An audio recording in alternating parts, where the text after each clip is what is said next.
Hey guys, so it looks like we are getting the April Fool's character and event today, and it does appear as though it is going to be a RADITZ this year. Remember last year we had Pui Pui from the Majin Buu saga, and now it looks like we're getting RADITZ.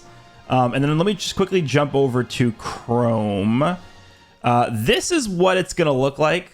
This is probably going to end up being a story mode, similar to how we had the story mode last year with Pui Pui. Looks like they actually are going with Farmer with Shotgun versus Raditz. I like the logo. The Dragon Ball Legends logo on the bottom. Farmer there. Okay. That's pretty good. I like that. But anyway, we don't really know the details of this. I assume this will come out today in about 2 hours from when this video is going to go live. But I mean, Raditz is a real character. So let's go ahead and take a look and see what he does. Now, last year, we got Pui Pui, and he led into the Majin Buu saga celebration. So, I mean, it would be logical to conclude that maybe, you know, us getting Raditz here could potentially mean that we might be moving into a Saiyan Saga celebration. They have not done a Saiyan Saga episode campaign ever. So I think there's at least a solid chance that can happen, but I think it's also wise to keep in the back of your mind that this is not definitively mean anything, right? This could be April Fool's Raditz, and then the next campaign could end up being like, I don't know, like who would it be? Like, I don't know, Black Star Dragon Ball Saga or Shadow Dragon Saga from GT or something. Like, it could be literally anything. Broly movie, like, I don't know. But I think there's at least, you know, evidence to suggest that it might be the Saiyan Saga celebration next. So let's take a look at this Raditz. I believe this should be a free-to-play character, much like Pui Pui was last year. Looks like he is a range type, red range type character. Okay, let's go ahead and click this. So wow, he's gonna have low stats because we got to subtract 8,000 here. Yeah, he's gonna have, wow, sub 250. I mean, he has comparable strike and blast stats, so he's gonna have 246 to both offenses. That's bad. I'm not sure. I'm not gonna sugarcoat that. That is bad. These stats are very bad. And then defenses are kind of just like they're kind of just average. Like, you know, like 177-ish defense for both. It's fine. It's typical what we expect, but those offenses are pretty low. All right, so he holds a strike and a blast card. Frieza Force Saiyan Saga. Normal strike, normal blast. Saturday Crash. It looks like it is a charging forward blue card, which means that this is actually going to be a new animation because I don't believe we have any Raditz in the game that has a melee-based blue card yet.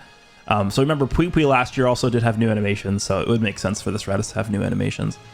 Massive impact damage, 30% to special move damage inflicted for 3 counts. Seals one enemy card slot randomly on hit for 10 counts and blast armor. Okay, I mean, it's nothing crazy.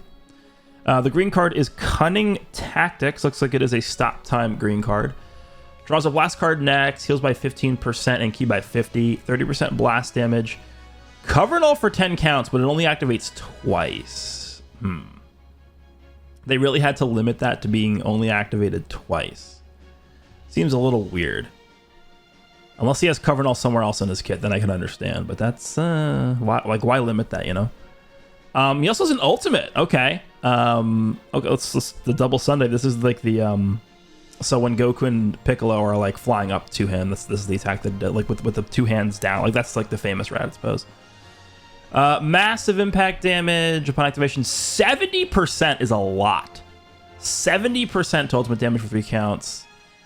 This is really good. This is what I'm talking about. All enemies -1 card draw speed. That's what we need on all those. Every time they have minus card draw speed effects, it needs to be to all enemies. It just has to be.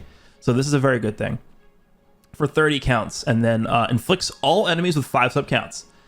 So this actually does lock in. And the thing about this is on activation as well. So, I mean, it is important to know that this does not nullify. I mean, we'll see if he nullifies endurance on main ability, but this ultimate effect does not nullify endurance. But what you can do with this is you can intentionally miss the ultimate, lock the opponent in for 5 counts, and then like Rising Rush them or something. But this is a lock-in ultimate. It's pretty for a free-to-play character. A lock-in ultimate is pretty good. I mean, it's not a real lock-in ultimate because it's not no switching, but, you know, it still inflicts all enemies with 5. That's not like an attribute downgrade. That's you're literally applying 5 subcounts to the entire enemy team. That's really good. And it has blast armor. All right, the main ability, draw the Ultimate Arts card double Sunday, 24% HP, and only 20 key. Okay, it's a little low. Cancels on attribute downgrades normal conditions, seals enemy Rising Run for 10 counts, and then seals all their main abilities for 10 counts. Okay, so unless he has like Endurance Null just in his base kit, which I highly doubt, his ultimate is not going to be nullifying Endurance, which, you know, for a 2024 kit, even though he's free to play, if you're gonna give an ultimate to a character, like, you kind of expect it to nullify Endurance at this point, considering how many characters actually have Endurance now. But, you know, the fact that it does lock in, I think it's pretty strong anyway. Z ability is going to be 33% to tag Saiyan, event exclusive, or Saiyan Saga. There's the Saiyan Saga. Blast attack and defense during battle. All right, let's see what he's got.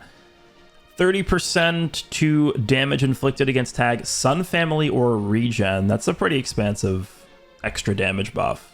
Sun Family or Regen, because Regen encompasses a lot of villain characters. You know, all the Piccolos, all the Cells, Janemba, stuff like that. Booze. 80% to damage inflicted and reduce damage received by 65%. Okay, yeah, could have just made that 70. And then 70% to key recovery. Following effects occur when this character enters the battlefield. Card draw speed for 20 counts. They could have just made that like baseline. 5 to own strike and blast and special move arts cost 15 counts. Minus 30% health restoration for 15 counts to all enemies. Okay, sure. Following effects also occur per tag Saiyan, Frieza Force, or Saiyan Saga, other than this character in the party. 15 key, 30% damage, and then effect resets after character switch, restores ally health by 5%. So if you're running, I mean, obviously you're going to be wanting to run a full team that, you know, is comprised of these tags. So he's going to be getting 30 key, 60% damage, and then he's going to be healing the entire team by 10%. It's actually 10% healing for the whole team every time. Like that's pretty decent. So he's entering the battlefield with 80. So he's going to be entering the battlefield, assuming you have the full thing condition here fulfilled. He's going to be doing 140% damage inflicted. Okay, I mean, it's not crazy. We'll see what else he does. He has a cover change. Okay, so I mean, this guy is going to have a lot of new animations that we've never seen in the game before. Cover change against blast. That is very good. I think, you know, most characters right now have cover changes against strikes. We just got Ultra Golden Frieza was a cover change against blast cards, which is pretty effective right now. So I'm happy to see them continuing to give us cover changes against blasts still. Falling effects occur when changing cover. 30% damage for 20 counts. Reduce enemy key by 40. Okay, that's pretty good. 40 key is like not insignificant. Falling effects occur when enemy activates Rising Rush while this character is on the battlefield or on standby. Activates once. 30% damage inflicted. Restores ally health by 20%. Huh. So he actually heals the entire team when the enemy rushes. And then he gets a permanent damage buff. It's kind of like a... I don't really know if I want to call it like a mini LF Jiren ability, but it's like a different kind of LF Jiren ability. He's healing the entire... Because Jiren heals himself. This guy's going to be healing the entire team, and he's going to be getting sort of like less buffs for himself. Because Jiren gets like cover null and stuff like that. But yeah, it's okay. I mean, it would be nice if this guy had like endurance or something so that he could at least eat the Rising Rush. Because I don't really see a world in where you're not sacking this guy off. I mean, obviously you're going to want to use this character next to like Ultra Golden Frieza, I would assume, right? Because they're both on Frieza Force. And then what you could do is you could just have Ultra Golden Frieza's come back, activate here, and you'll get the heal from this. Falling effects occur every time when faced with an enemy. Draws one new card. Okay, that's good. It gets more key. 40% damage. And then inflicts enemy. Oh, that should have been all enemies, but sure. Inflicts enemy with attribute downgrade, 30% damage received. So he's getting... That's a lot of keys getting, right? Because he's getting... Let me just see. Yeah, so he's getting 30 here.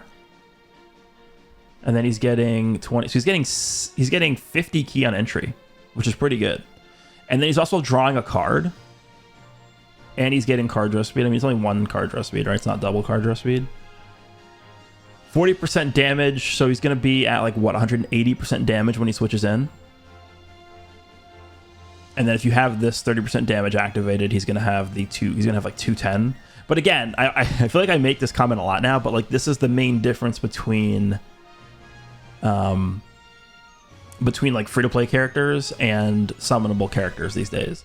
Is when you have a free-to-play character like this, he's getting 80% damage here, he's getting 30% damage here, he's getting 30% damage here, he's getting 40. Like you have to like split up the damage buffs that they're getting based upon specific conditions. Whereas, Ultra Golden Frieza or Ultra Gohan or like any of these newer characters come into the battlefield, it's like, oh, they just get 170% damage, boom, instantaneous. And then like the first time they use any card, they're just like, getting all these ridiculous effects. So it's just so much easier to use like the summonable characters, which makes sense. But I mean, it's fine. It's fine.